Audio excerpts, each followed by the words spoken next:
Alexis Maillet, vous êtes un des représentants du Front de gauche. Aujourd'hui, vous êtes à Varennes pour cette manifestation qui a été maintenue, notamment donc contre l'autre manifestation qui, elle, était prévue et qui a été annulée en dernière minute ces derniers jours. Alors pourquoi vous avez décidé de vous mobiliser aujourd'hui? Écoutez, les réfugiés qui sont arrivés ont traversé une partie du monde pour fuir des guerres, fuir des régimes dictatoriaux. Et face à ça, on a le Front National et Riposte Laïque, qui est une organisation quand même qui soutient un potentiel tueur qui s'est suicidé après, l'avocat de Melun. On veut leur montrer qu'on est plus fort qu'eux, que le mouvement social bourbonnais est plus fort et que les citoyens bourbonnais ne sont pas du côté du Front National et du côté de la haine, mais du côté de la solidarité avec les réfugiés. Alors la mobilisation aujourd'hui, donc vous avez réussi à mobiliser beaucoup de personnes? On réussit à mobiliser, comme vous voyez, il y a pas mal de monde et il y a encore du monde qui va arriver. On a pour la première fois depuis des années au moins 20 organisations très diverses, mais toutes des organisations du mouvement ouvrier qui se sont réunies pour dire non à la haine et c'est quelque chose d'historique dans le Bourbonnais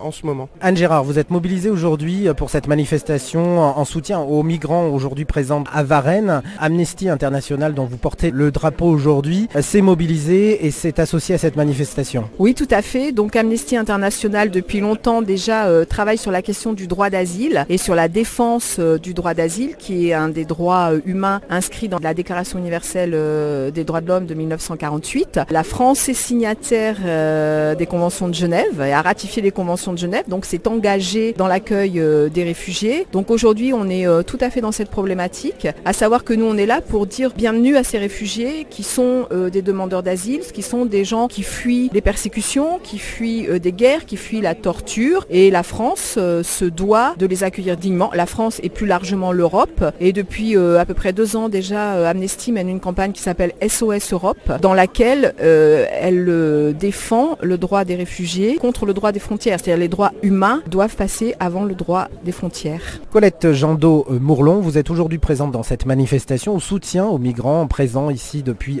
quelques jours à Varennes-sur-Allier. Vous avez décidé de venir soutenir cette manifestation hors organisation. Tout à fait, encarté nulle part, mais de tout cœur avec ce mouvement qui nous rassemble aujourd'hui autour des migrants. Voilà. Cette situation des migrants aujourd'hui, donc avec cet accueil par la France, vous en pensez quoi? Mais j'en pense qu'il faut le faire, qu'on ne peut pas laisser ces gens-là à notre porte et que nous devons, nous, en France, faire tout ce qu'il est possible pour qu'ils soient bien accueillis par les populations notamment, par les politiques aussi, les villes, mais aussi les individus. Vincent Présumé, vous êtes le représentant ici à la FSU lors de cette manifestation contre une première manifestation qui avait été programmée, notamment soutenue par le Front National, finalement annulée.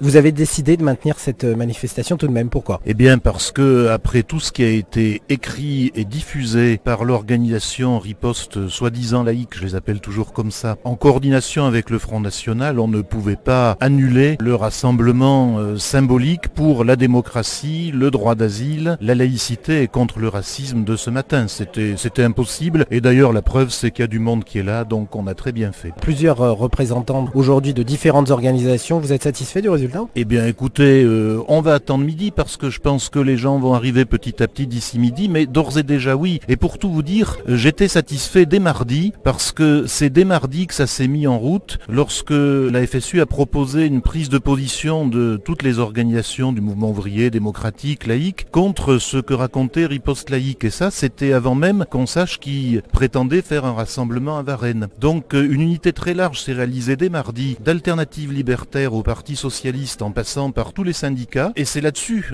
qu'il y a eu le point d'appui qui a permis de faire ce que nous avons fait ce matin et de constater en plus une certaine dislocation du Front National dans le cours de la semaine puisque, bon, rétro-bédalage, démission de la responsable départementale, etc. Jacques Lahaye, vous êtes ici en tant que président de Viltaïs qui accueille donc ces réfugiés donc qui ont été finalement remis en cause par une autre manifestation qui finalement a été annulée. Aujourd'hui, on va estimer à plus d'une centaine de personnes aujourd'hui présents ici à Varennes pour soutenir votre démarche d'accueil des migrants ici à Varennes.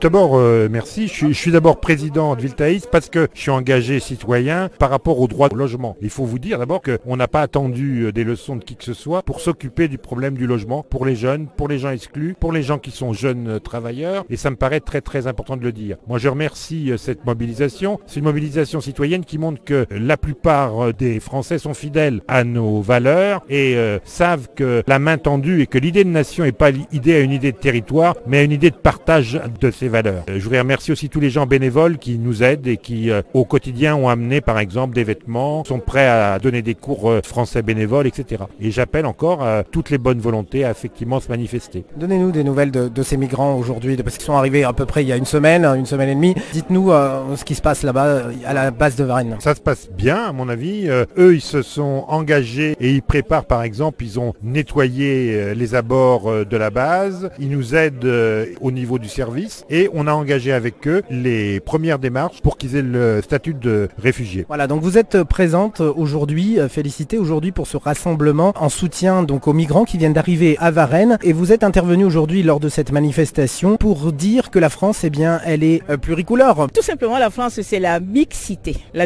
des hommes et des femmes, la mixité des gens d'origine différentes, qui viennent des pays différents, tout simplement. La France, pour moi, c'est le pays de la démocratie, le pays des droits de l'homme, et c'est aussi le pays où, voilà, on peut s'accomplir, voilà, tout simplement. S'accomplir en tant que citoyen, voilà. Dans de nombreux pays, on n'a pas le droit à la parole. Nous qui venons d'ailleurs, je précise que nous ne venons pas simplement en tant que réfugiés, nous venons ici dans ce pays parce que nous aimons la culture de ce pays, et voilà, tout simplement.